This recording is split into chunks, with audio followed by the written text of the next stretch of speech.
നമസ്കാരം. വാർത്തകളും വിശേഷങ്ങളുമായി സൗത്ത് വിഷൻ മധ്യാഹ്ന വാർത്തകളിലേക്ക് സ്വാഗതം. ഞാൻ സിനി ചന്ദ്ര. ഇന്നത്തെ പ്രധാന സംഭവവികാസങ്ങളിലേക്ക്.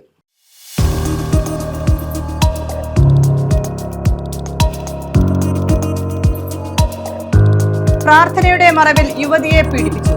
പുരോഹിതൻ അറസ്റ്റിൽ. കിഴക്കേക്കല്ലട സ്വദേശി ഫാദർ ഡെന്നിസ് പ്രവീണാണ് പിടിയിലായത്.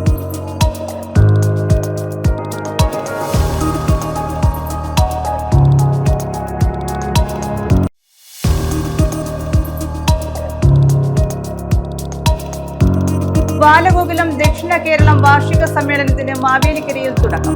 ജൂലൈ 5-ന് സമ്മേളനം സമാപിക്കും. പ്രവർത്തക പഠന ശിബിരം സ്വാമി സത്സ്വരൂപാനന്ദ സരസ്വതി ഉദ്ഘാടനം ചെയ്തു.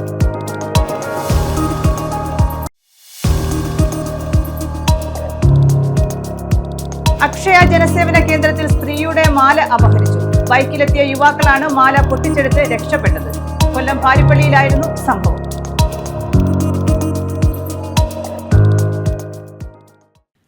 വിശദമായ വാർത്തകളിലേക്ക്. പ്രാർത്ഥനയുടെ മറവിൽ യുവതിയെ പീഡിപ്പിച്ച പുരോഹിതൻ അറസ്റ്റിൽ. കിഴക്കേക്കല്ലട സ്വദേശി ഫാദർ ഡെന്നിസ് പ്രവീണാണ് ചവറ പോലീസിന്റെ പിടിയിലായത്. യുവതിയുടെ പരാതിയിലാണ് അറസ്റ്റ്. നീണ്ടകര സ്വദേശിനിയുടെ പരാതിയിലാണ് പുരോഹിതനെ അറസ്റ്റ് ചെയ്തത്. കിഴക്കേക്കല്ലട കൊടുവിള സ്വദേശി ഫാദർ ഡെന്നിസ് പ്രവീണാണ് ചവറ പോലീസിന്റെ പിടിയിലായത്. 2022 മുതൽ 24 വരെ യുവതിയെ പുരോഹിതൻ പീഡിപ്പിച്ചതായാണ് പരാതി. നീണ്ടകര, പരിമണം, വിഴിഞ്ഞം ധ്യാന കേന്ദ്രങ്ങളിൽ വെച്ച് ഒരുമിച്ച് പ്രാർത്ഥിക്കാമെന്ന് പറഞ്ഞായിരുന്നു പീഡനം. Inspector R Manoj Kumar, SI B Omanakuttan, ASI Jimini Jose എന്നിവരുടെ നേതൃത്വത്തിലായിരുന്നു അന്വേഷണം. ഇയാളെ റിമാൻഡ് ചെയ്തു. News bureau, Chavara. അക്ഷയ ജനസേവന കേന്ദ്രത്തിൽ സ്ത്രീയുടെ മാല അപഹരിച്ചു. ബൈക്കിലെത്തിയ യുവാക്കളാണ് മാല പൊട്ടിച്ചെടുത്ത് രക്ഷപ്പെട്ടത്. കൊല്ലം പാരിപ്പള്ളിയിലായിരുന്നു സംഭവം.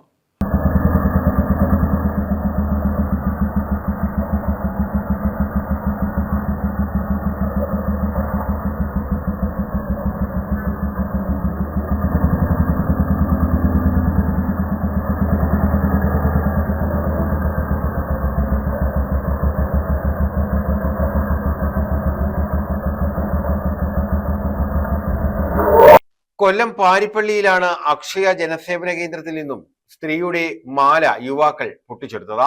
ബൈക്കിലെത്തിയ 2 യുവാക്കളാണ് മാല പൊട്ടിച്ച് രക്ഷപ്പെട്ടത്. ഹെൽമെറ്റ് ധരിച്ചാണ് ഇവർ ബൈക്കിലെത്തിയത്. ഒരാൾ അക്ഷയയിലേക്ക് കയറി മാല പൊട്ടിച്ചെടുക്കുകയായിരുന്നു. പിന്നാലെ വന്നയാളുടെ ബൈക്കിൽ കയറിയാണ് രക്ഷപ്പെട്ടത്. സംഭവത്തിൽ പാരിപ്പള്ളി പോലീസ് അന്വേഷണം ഊർജിതമാക്കി. ന്യൂസ് ബ്യൂറോ, കൊല്ലം. ബാലഗോകുലം ദക്ഷിണ കേരളം വാർഷിക സമ്മേളനത്തിന് മാവേലിക്കരയിൽ തുടക്കമായി. ജൂലൈ 5-ന് സമ്മേളനം സമാപിക്കും. 3 ദിവസത്തെ സമ്മേളനത്തിന്റെ ഭാഗമായി പ്രവർത്തക പഠന ശിബിരം, പ്രതിനിധി സഭ എന്നിവ നടന്നു. സ്വാമി സത്സ്വരൂപാനന്ദ സരസ്വതി പ്രവർത്തക പഠന ശിബിരം ഉദ്ഘാടനം ചെയ്തു. ബാലഗോകുലം ദക്ഷിണ കേരളം വാർഷിക സമ്മേളനത്തിനാണ് മാവേലിക്കരയിൽ തുടക്കമായത്. 3 ദിവസം നീണ്ടു നിൽക്കുന്ന സമ്മേളനം 5-ന് സമാപിക്കും. വാർഷിക സമ്മേളനത്തിന്റെ ഭാഗമായി ദക്ഷിണ കേരള നിർവാഹക സമിതി നടന്നു. ഇതിന്റെ ഭാഗമായി സംഘടിപ്പിച്ച പ്രവർത്തക പഠന ശിബിരം മാവേലിക്കര ഉമ്പർനാട് നരസിംഹ കൂഷ്മാണ്ഡ സിദ്ധാശ്രമത്തിലെ സ്വാമി സത്സ്വരൂപാനന്ദ സരസ്വതി ഉദ്ഘാടനം ചെയ്തു. നമ്മൾ നാളിതുവരെ പുലർത്തി വന്നിരുന്ന പല മൂല്യങ്ങളും, ജീവിത മൂല്യങ്ങളും, അത് പെട്ടെന്ന് ഒരു പോയിന്റിൽ നിന്ന് നഷ്ടപ്പെട്ടു പോകുന്ന ഒരു കാഴ്ച നമ്മൾ എന്തൊക്കെ ദൈനംദിനം കണ്ടുകൊണ്ടാണ്. നമ്മൾ വളരെ വളരെ പേര് അക്കാഡമിഷ്യൻസൊക്കെ പറയും ജെൻസി കുട്ടികൾ എന്നൊക്കെ പറയാറുണ്ട്. 2020 ശേഷം ഉള്ള കുട്ടികളെയാണ് ഒത്തിരി അങ്ങനെ പറയുന്നതെങ്കിൽ തന്നെ ഒരു 10 വർഷം കൂടി പുറകോട്ടുള്ള കുട്ടികൾ കൂടി അതിലേക്ക് ആകർഷകരാകുന്ന ഒരു സ്വഭാവം വളരെ വ്യാപകമായിട്ട് കാണുന്നു. ഞാൻ കുഞ്ഞുങ്ങളുടെ മുമ്പിൽ ആയതുകൊണ്ടാണ് പറയുന്നത്. കാരണം പല അമ്മമാരുടെയും കുട്ടികളുടെയും തന്നെ വേദന നമ്മൾ പലപ്പോഴും ഇത് സംബന്ധിച്ച് കേൾക്കാറുണ്ട്. അമ്മമാരൊക്കെ പറയുന്നത് ഈ കുട്ടികളെ കൊണ്ട് ഏതെങ്കിലും തരത്തിലുള്ള ഉത്തരവാദിത്വ ബോധം. ദക്ഷിണ കേരള അധ്യക്ഷൻ ഡോക്ടർ N ഉണ്ണികൃഷ്ണൻ അധ്യക്ഷത വഹിച്ചു. ദക്ഷിണ കേരള പൊതുകാര്യദർശി BS ബിജു സ്വാഗതം പറഞ്ഞു. സംസ്ഥാന അധ്യക്ഷൻ R പ്രസന്നകുമാർ പ്രഭാഷണം നടത്തി. ഗോകുലം 4 പടവുകൾ എന്ന വിഷയത്തിലായിരുന്നു പ്രഭാഷണം. S ശ്രീകുമാർ നന്ദി പറഞ്ഞു.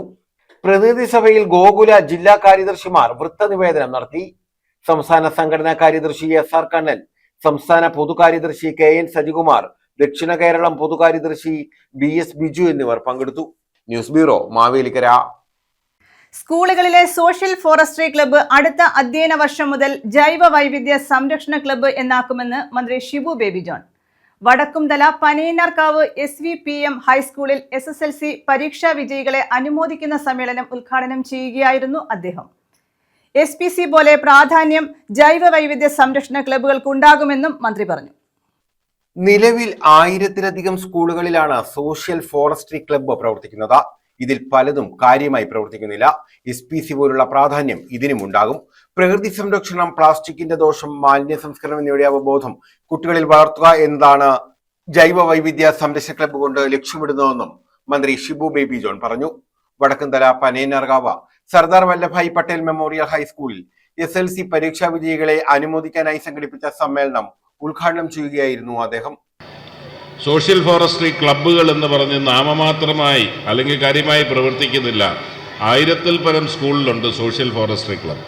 ഞാൻ എൻ്റെ പേരെ മാറ്റിയിട്ട് ബയോഡൈവേഴ്സിറ്റി അഥവാ ജൈവ വൈവിധ്യ അല്ലെങ്കിൽ പ്രൊട്ടക്ഷൻ എന്നുള്ള നിലയിലേക്കുള്ള ക്ലബ്ബുകളാക്കി മാറ്റുകയും SPC പോലെ തന്നെ അങ്ങേയറ്റം പ്രാധാന്യം കൊടുത്തുകൊണ്ട് ഈ ജൈവവൈവിധ്യത്തെ സംരക്ഷിക്കേണ്ട അവബോധം വളർത്തുന്ന നിലയിലേക്കുള്ള ഒരു പദ്ധതിക്ക് തുടക്കം കുറിക്കുകയാണ്.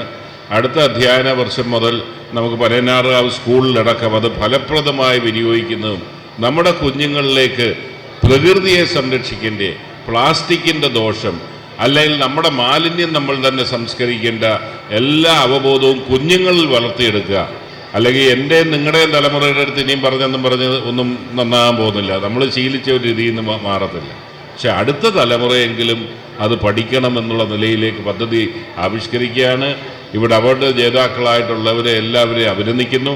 ഞാൻ അവരുടെ മേഖലയിലേക്ക് കൂടുതൽ പറയാഞ്ഞത്, അവരെ എല്ലാം കഴിഞ്ഞ ദിവസം ഞാൻ ബേബി ജോൺ ഫൗണ്ടേഷൻ്റെ പേരിൽ അവർക്ക് അവാർഡ് കൊടുക്കുകയും അവിടെ അവരുമായി ബന്ധപ്പെട്ട കാര്യങ്ങളൊക്കെ പരാമർശിച്ച് കഴിഞ്ഞതുകൊണ്ട് അവർ ആവർത്തനം വേണ്ട എന്നുള്ള നിലയിലേക്കാണ് അത് വീണ്ടും പറയാത്തത്. PTA president S Rajesh Kumar അധ്യക്ഷത വഹിച്ചു. School manager advocate V Rajeev പ്രഭാഷണം നടത്തി.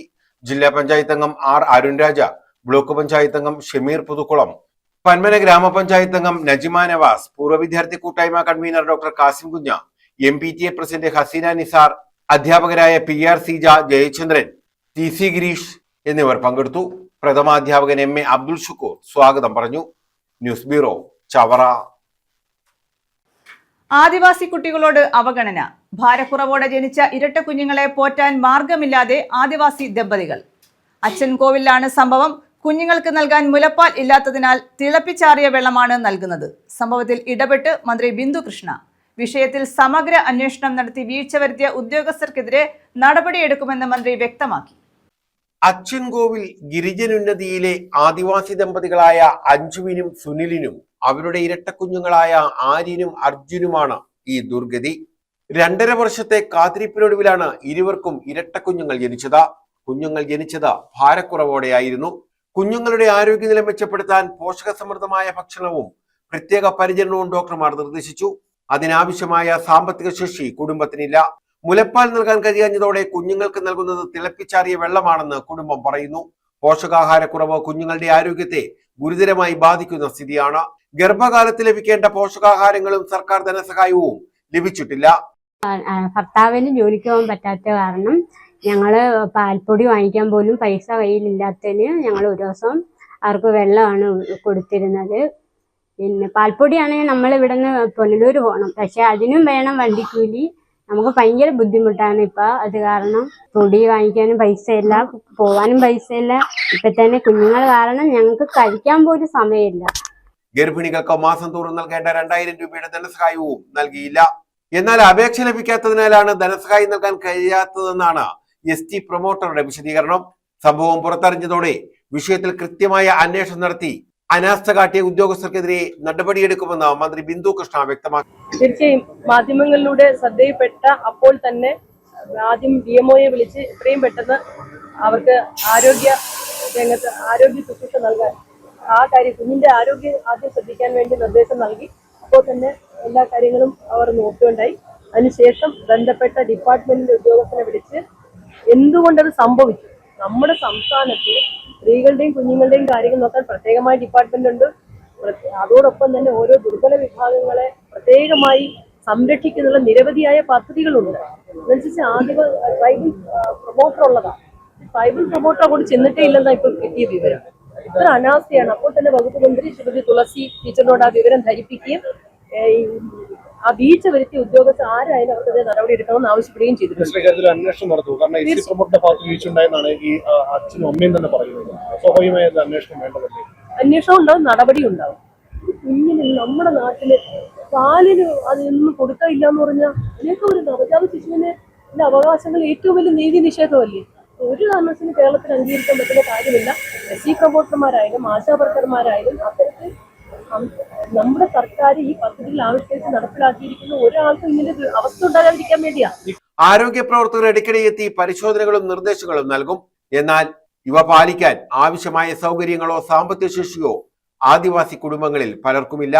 ആദിവാസി ക്ഷേമ പദ്ധതികൾ അർഹരിലേക്ക് എത്തുന്നില്ല എന്നു തന്നെയാണ് ഇപ്പോഴത്തെ സാഹചര്യങ്ങൾ വ്യക്തമാക്കുന്നത്. വിദ്യാഭ്യാസം കുറവുള്ളവരാണ് മാതാപിതാക്കളെങ്കിൽ ആദിവാസി മേഖലയിൽ പ്രവർത്തിക്കുന്ന പ്രൊമോട്ടർമാർ അപേക്ഷയിലെ വിവരങ്ങൾ പൂരിപ്പിച്ച് സഹായിക്കുക എന്ന ഉത്തരവാദിത്വമുണ്ട്. അതുപോലും ഇവിടെ നടപ്പായിട്ടില്ല. നമുക്കാണെങ്കിൽ ഇപ്പൊ ട്രൈബലിന് കിട്ടികളും കിട്ടുന്നില്ല, പ്രസവ സമയത്ത് പോലും പോഷകാഹാരങ്ങളും കിട്ടുന്നില്ല. പിന്നെ വീട്, പ്രത്യേകിച്ച് വീട് നമുക്ക് ഇപ്പൊ വർഷങ്ങളായാലും അവർ ആ വീടിനെ കുറിച്ച് അന്വേഷിക്കുന്നുമില്ല. കല്യാണം കഴിച്ചവർ എത്ര കുടുംബം ഉണ്ടെന്ന് പോലും അവർ അന്വേഷിക്കത്തില്ല. ഇപ്പോഴാണെങ്കിൽ എൻ്റെ ഭർത്താവിന് ജോലിക്ക് പോകാൻ പോലും പറ്റത്തില്ല, 2 പിള്ളേരായോണ്ട് ഭയങ്കര ബുദ്ധിമുട്ടാണ്. പിന്നെ നമ്മള് ആശുപത്രി പോകണമെങ്കിൽ ഒരു വണ്ടി വിളിച്ചാൽ ട്രൈവലിൽ നിന്ന് പ്രൊമോട്ടർമാർ അതിനെക്കുറിച്ച് അവരെ സഹായിക്കത്തില്ല. നമുക്ക് വണ്ടിയെക്കുറിച്ച് അവരെ സഹായിക്കത്തില്ല. നമ്മൾ സ്വന്തമായിട്ട് വണ്ടി വിളിച്ച് പോകണമെന്നാണ് ട്രൈബൽ പ്രൊമോട്ടർ നമ്മളോട് പറയുന്നത്. ന്യൂസ് ബ്യൂറോ, കൊല്ലം. ഭാര്യയുമായുള്ള തർക്കത്തിൽ ഇടപെട്ട ഭാര്യ മാതാവിനെ മർദ്ദിച്ചു കൊലപ്പെടുത്തിയ കേസിൽ മരുമകനെ റിമാൻഡ് ചെയ്തു. പുനലൂർ ഹൈസ്കൂൾ ജംഗ്ഷന് സമീപം സെയ്തുൽ ബീവിയാണ് മരിച്ചത്. ഇവരുടെ മരുമകൻ ഉസ്മാനാണ് റിമാൻഡിലായത്. പുനലൂർ ഹൈസ്കൂൾ ജംഗ്ഷനിൽ ദർഭവിള വീട്ടിൽ 70-കാരിയായ സെയ്തുൽ ബീവിയാണ് കഴിഞ്ഞ ദിവസം മരിച്ചത്. സംഭവത്തിൽ പോലീസ് കസ്റ്റഡിയിലായിരുന്ന ഇവരുടെ മരുമകൻ 60-കാരനായ ഉസ്മാനെയാണ് റിമാൻഡ് ചെയ്തത്. കൊലപാതക കുറ്റമാണ് ഇയാളുടെ മേൽ ചുമത്തിയിട്ടുള്ളത്. അന്വേഷണത്തിന്റെ ഭാഗമായി പോലീസിന്റെ ശാസ്ത്രീയ പരിശോധനാ വിഭാഗം വീട്ടിലെത്തി തെളിവുകൾ ശേഖരിച്ചു. പുനലൂർ താലൂക്ക് ആശുപത്രി മോർച്ചറിയിൽ സൂക്ഷിച്ചിരുന്ന സെയ്തുൽ ബീവിയുടെ മൃതദേഹം പാരിപ്പള്ളി മെഡിക്കൽ കോളേജിൽ എത്തിച്ച പോസ്റ്റ്മോർട്ടം നടപടികൾ പൂർത്തിയാക്കി വൈകിട്ടോടെ ബന്ധുക്കൾക്ക് വിട്ടു നൽകി. പുനലൂർ ഹൈസ്കൂൾ ജംഗ്ഷനിൽ ബുധനാഴ്ച വൈകിട്ടായിരുന്നു സംഭവം. മദ്യപിച്ച ഉസ്മാൻ ഭാര്യ ഹസീനയുമായി തർക്കമുണ്ടായി. ഇത് തടയാനെത്തിയ സെയ്തുൽ ബീവിയുടെ മുഖത്തടിക്കുകയും ചവിട്ടി വീഴ്ത്തുകയുമായിരുന്നു. ബഹളം കേട്ട് സമീപത്തുണ്ടായിരുന്നവർ ഓടിയെത്തി ആശുപത്രിയിൽ എത്തിച്ചെങ്കിലും ഇവരെ രക്ഷിക്കാൻ കഴിഞ്ഞില്ല. News bureau, Punalur. കനത്ത മഴയിൽ മരക്കൊമ്പ് ഒടിഞ്ഞു വീണു. ഒഴിവായത് വലിയ അപകടം. കൊല്ലം SN വനിതാ കോളേജിന് മുന്നിലാണ് വാഗമരത്തിന്റെ കൂറ്റൻ ശിഖരം ഒടിഞ്ഞു വീണത്. വിദ്യാർത്ഥികളോ വാഹനങ്ങളോ ഇല്ലാഞ്ഞതിനാൽ അപകടം ഒഴിവായി. ശക്തമായ മഴയിലാണ് ശ്രീനാരായണ വനിതാ കോളേജിന് മുന്നിൽ നിന്ന് കൂറ്റൻ മരത്തിന്റെ ശിഖരം ഒടിഞ്ഞു വീണത്. ഈ സമയം റോഡിൽ വിദ്യാർത്ഥികളോ വാഹനങ്ങളോ ഇല്ലാത്തത് അപകടം ഒഴിവാക്കി. ജീർണാവസ്ഥയിലായിരുന്ന വാഗമരത്തിന്റെ ശിഖരമാണ് ഒടിഞ്ഞു വീണത്. കടപ്പാക്കടയിൽ നിന്നും അഗ്നിരക്ഷാസേനയും പോലീസും എത്തിയാണ് ഇലക്ട്രിക് കട്ടർ ഉപയോഗിച്ച് വൃക്ഷത്തിന്റെ ശിഖരങ്ങൾ മുറിച്ചു മാറ്റിയത്. ഇതോടെ വാഹന ഗതാഗതവും തടസ്സപ്പെട്ടു.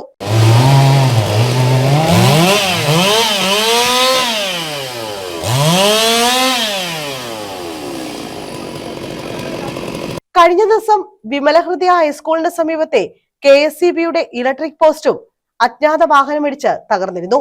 ഇതും നീക്കം ചെയ്തു.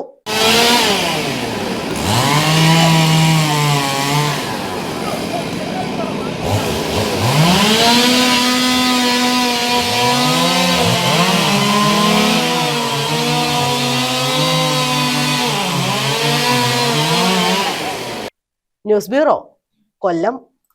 കൊല്ലം ജില്ലാ ആശുപത്രിയുടെ വികസനത്തിന് പ്രാരംഭ പ്രവർത്തനങ്ങൾ വേഗത്തിൽ പൂർത്തിയാക്കുമെന്ന് മന്ത്രി ബിന്ദു കൃഷ്ണ.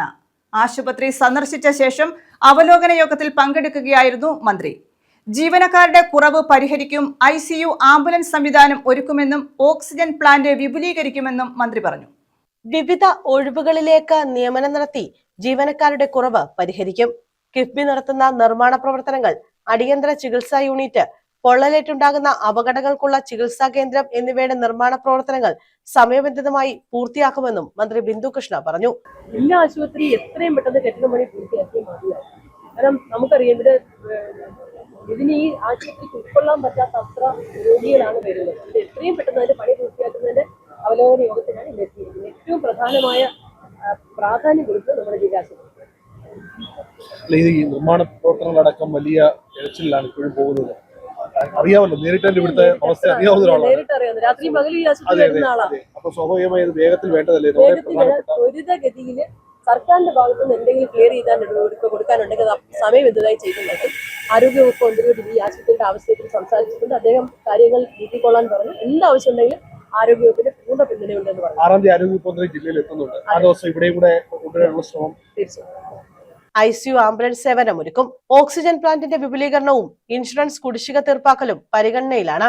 മണ്ണ് പരിശോധനാ ഫലം ലഭിക്കുന്ന മുറയ്ക്ക് തുടർ നിർമ്മാണ പ്രവർത്തനങ്ങൾ ചർച്ച ചെയ്യാൻ പ്രത്യേക യോഗം ചേരും.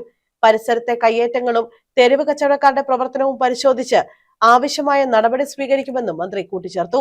3 കെട്ടിട സമുച്ചയങ്ങളാണ് ആശുപത്രി വികസനത്തിന്റെ ഭാഗമായി നിർമ്മിക്കുന്നത്. 9 നിലകളിലായി നിർമ്മിക്കുന്ന വാർഡ് ടവർ, 7 നിലകളിലുള്ള ഡയഗ്നോസ്റ്റിക് ബ്ലോക്ക്, 2 നിലകളിലുള്ള യൂട്ടിലിറ്റി ബ്ലോക്ക്, രോഗികൾക്കുള്ള മുറികൾ, വാർഡുകൾ, ഡെർമറ്റോളജി, ഗ്യാസ്ട്രോഎൻട്രോളജി, ഒഫ്താൽമോളജി, ഡെന്റൽ ഉൾപ്പെടെയുള്ള പല വിഭാഗങ്ങൾ, ലിം സെന്റർ, ഓർത്തോപീഡി, ഫാർമസി എന്നിവയാണ് ടവറിൽ ഒരുക്കുക.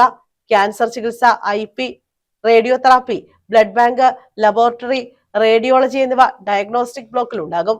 Psychiatry, medical records library, mortuary, substation എന്നിവ യൂട്ടിലിറ്റി ബ്ലോക്കിലും ക്രമീകരിക്കും. ജില്ലാ പഞ്ചായത്ത് പ്രസിഡന്റ് R. ലതാദേവി, സ്ഥിരം സമിതി അധ്യക്ഷ B. ജയന്തി, ആരോഗ്യ പൊതുമരാമത്ത് വകുപ്പ് ഉദ്യോഗസ്ഥർ, ആശുപത്രി ജീവനക്കാർ തുടങ്ങിയവർ അവലോകന യോഗത്തിൽ പങ്കെടുത്തു. ന്യൂസ് ബ്യൂറോ, കൊല്ലം. പുനലൂർ ചെങ്കോട്ട റെയിൽപാതയിൽ നൈറ്റ് പെട്രോളിംഗിന് മോട്ടോർ ട്രോളി പ്രായോഗികമല്ലെന്ന് റെയിൽവേ. ജീവനക്കാരുടെ സുരക്ഷ മുൻനിർത്തി ആധുനിക സംവിധാനങ്ങൾ ഏർപ്പെടുത്തണമെന്ന ആവശ്യത്തോടാണ് റെയിൽവേയുടെ നിഷേധാത്മക നിലപാട്. ഒറ്റവരിപ്പാത മാത്രമുള്ള വനമേഖലയിൽ ട്രോളി ഉപയോഗിക്കുന്നത് കൂടുതൽ ഭീഷണിയാകുമെന്നാണ് റെയിൽവേയുടെ വിലയിരുത്തൽ. പുനലൂർ ചെങ്കോട്ട മലയോര റെയിൽവേ പാതയിൽ വന്യജീവി ശല്യം രൂക്ഷമായ സാഹചര്യത്തിലും രാത്രികാല കാൽനട പെട്രോളിംഗ് നടത്തുന്നതുമായി ബന്ധപ്പെട്ടാണ് തർക്കങ്ങൾ മുറുകുന്നത്. ജീവനക്കാരുടെ സുരക്ഷ മുൻനിർത്തി മോട്ടോർ ട്രോളി പോലുള്ള ആധുനിക സംവിധാനങ്ങൾ ഏർപ്പെടുത്തണമെന്ന ആവശ്യം ഉയരുന്നുണ്ട്. എന്നാൽ പാതയിൽ അത്തരം സംവിധാനങ്ങൾ പ്രായോഗികമല്ലെന്നാണ് റെയിൽവേയുടെ നിലപാട്. ഒറ്റവരി പാത മാത്രമുള്ള വനമേഖലയിൽ ട്രോളി ഉപയോഗിക്കുന്നത് ജീവനക്കാരുടെ സുരക്ഷയ്ക്ക് കൂടുതൽ ഭീഷണിയാകുമെന്നാണ് റെയിൽവേ അധികൃതർ പറയുന്നത്. ഒറ്റ ലൈൻ മാത്രമുള്ള പുനലൂർ ആര്യങ്കാവ് സെക്ഷനിൽ ട്രോളി ഉപയോഗിച്ച് പരിശോധന നടത്തുമ്പോൾ അപ്രതീക്ഷിതമായി ട്രെയിൻ എത്തിയാൽ അപകടങ്ങൾക്ക് കാരണമാകാം. വളവുകളും തിരിവുകളും നിറഞ്ഞ പാതയിൽ ട്രെയിൻ വരുന്നത് പെട്ടെന്ന് തിരിച്ചറിയാനും പ്രയാസമാണ്. അടിയന്തര സാഹചര്യത്തിൽ ട്രാക്കിൽ നിന്നും ട്രോളി പെട്ടെന്ന് എടുത്തുമാറ്റുക ഇവിടുത്തെ ഭൂപ്രകൃതിക്ക് അനുയോജ്യമല്ല. ഇത് ജീവനക്കാരെ കൂടുതൽ അപകടത്തിലേക്ക് തള്ളിവിടുമെന്നാണ് റെയിൽവേയുടെ ഉന്നത ഉദ്യോഗസ്ഥർ പറയുന്നത്. മോട്ടോർ ട്രോളിയിൽ വേഗത്തിൽ സഞ്ചരിക്കുമ്പോൾ റെയിൽവേ പാളങ്ങളിലെ വിള്ളലുകളോ ക്ലിപ്പുകൾ ഇളകിക്കിടക്കുന്നതോ ആയ സുരക്ഷാ വീഴ്ചകൾ സൂക്ഷ്മമായി നിരീക്ഷിക്കാൻ ജീവനക്കാർക്ക് സാധിക്കില്ല. ആയിരക്കണക്കിന് യാത്രക്കാരുടെ സുരക്ഷ മുൻനിർത്തിക്കൊണ്ടാണ് റെയിൽവേ നൈറ്റ് പെട്രോളിംഗ് ഏർപ്പെടുത്തിയിട്ടുള്ളത്. എന്നാൽ പുലി, കടുവ, കാട്ടുപന്നികൾ, കാട്ടാനകൾ എന്നിവയുടെ നിരന്തര സാന്നിധ്യമുള്ള വനമേഖലയിൽ യാതൊരു സുരക്ഷയുമില്ലാതെ പുലർച്ചെ വരെ ജീവനക്കാരെ കാൽനടയായി വിടുന്നത് ക്രൂരതയാണെന്നാണ് റെയിൽവേ ജീവനക്കാരുടെ സംഘടനകൾ ചൂണ്ടിക്കാട്ടുന്നത്. കഴിഞ്ഞ ദിവസങ്ങളിൽ പാളത്തിൽ പുലിയെയും കരടിയെയും കണ്ടതും ഒറ്റക്കലിയിൽ കാട്ടാനക്കൂട്ടം ട്രെയിൻ തടഞ്ഞതും ചൂണ്ടിക്കാണിച്ചാണ് ജീവനക്കാരുടെ സുരക്ഷ ഉറപ്പുവരുത്തണമെന്ന് ജീവനക്കാർ വാദിക്കുന്നത്. News bureau, Punalur. കായംകുളത്ത് ഹോട്ടലുകളിലും തട്ടുകടകളിലും നടത്തിയ പരിശോധനയിൽ പഴകിയ ആഹാര വസ്തുക്കൾ പിടികൂടി. 8 ഹോട്ടലുകളിലാണ് നിയമലംഘനങ്ങൾ കണ്ടെത്തിയത്. ശുചിത്വ നിലവാരം പാലിക്കാതിരിക്കുക, നിരോധിത ചേരുവകൾ ഉപയോഗിക്കുക, പഴകിയ ഭക്ഷ്യവസ്തുക്കൾ വിൽക്കുക എന്നീ കുറ്റങ്ങൾക്കെതിരെ നടപടി സ്വീകരിച്ചതായി നഗരസഭ ആരോഗ്യ വിഭാഗം അറിയിച്ചു. 5000 മുതൽ 10000 രൂപ വരെ ഹോട്ടലുകൾക്ക് പിഴ ചുമത്തി. ഭക്ഷണശാലകൾ, തട്ടുകടകൾ, മാലിന്യം തള്ളുന്ന പ്രദേശങ്ങൾ, നിരോധിത പ്ലാസ്റ്റിക് ഉപയോഗിക്കുന്നതിനെതിരായ പരിശോധന എന്നിവയാണ് കായംകുളം നഗരസഭയിലെ ആരോഗ്യ വിഭാഗം നടത്തിയത്. ഇതിന്റെ ഭാഗമായാണ് വിവിധ ഹോട്ടലുകളിൽ നിന്ന് പഴയ ഭക്ഷണ സാധനങ്ങൾ പിടിച്ചെടുത്തത്. ഓരോ സ്ഥാപനത്തിനും 5000 രൂപ മുതൽ 10000 രൂപ വരെ പിഴ ചുമത്തി. കണ്ണൂർ റെസ്റ്റോറന്റ്, കൈകീൻ ദം ബിരിയാണി, ഭാരത് കഫേ, അൽഷീബ മന്തി, അറേബ്യൻ ദർബാർ, സ്വാദ് ഹോട്ടൽ, ആകാശ് വീട്ടിലൂണ്, ഗവൺമെന്റ് ഗസ്റ്റ് ഹൌസ്, ക്യാന്റീൻ എന്നിവിടങ്ങളിലായിരുന്നു പരിശോധന. ഇവിടങ്ങളിൽ നിന്നുമാണ് പഴകിയ ഭക്ഷ്യവസ്തുക്കൾ പിടിച്ചെടുത്തത്. സ്ഥാപനങ്ങൾക്ക് പിഴ നോട്ടീസ് നൽകി നടപടി സ്വീകരിച്ചതായി നഗരസഭാ സെക്രട്ടറി അറിയിച്ചു. തുടർന്നും ആരോഗ്യ വിഭാഗത്തിന്റെ പരിശോധന നടക്കുമെന്ന് സെക്രട്ടറി അറിയിച്ചു. News bureau, Kayamkulam. ബേക്കറിയിൽ യുവാക്കൾ തമ്മിൽ കൂട്ടയടി. പുനലൂരിലാണ് സംഭവം. മുൻവൈരാഗ്യമാണ് അക്രമത്തിന് കാരണമെന്ന് പറയുന്നു.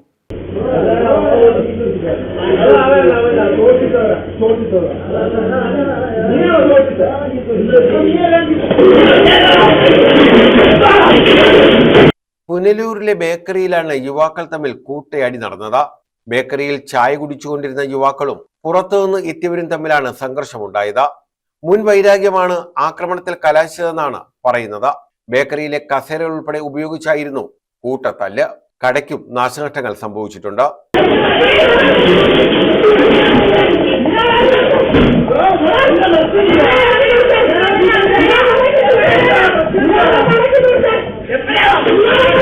സംഭവത്തിൽ കടയുടമ പോലീസിൽ പരാതി നൽകി.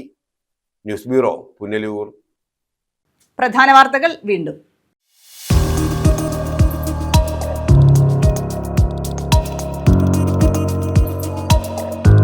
പ്രാർത്ഥനയുടെ മറവിൽ യുവതിയെ പീഡിപ്പിച്ചു. പുരോഹിതൻ അറസ്റ്റിൽ. കിഴക്കേക്കല്ലട സ്വദേശി ഫാദർ ഡെന്നിസ് പ്രവീണാണ് പിടിയിലായത്.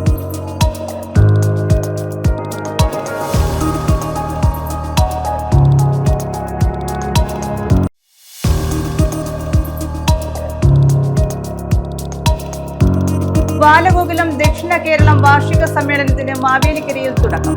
ജൂലൈ 5-ന് സമ്മേളനം സമാപിക്കും.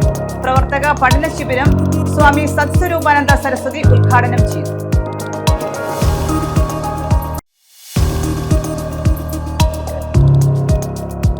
അക്ഷയ ജനസേവന കേന്ദ്രത്തിൽ സ്ത്രീയുടെ മാല അപഹരിച്ചു. ബൈക്കിലെത്തിയ യുവാക്കളാണ് മാല പൊട്ടിച്ചെടുത്ത് രക്ഷപ്പെട്ടത്. കൊല്ലം പാരിപ്പള്ളിയിലായിരുന്നു സംഭവം.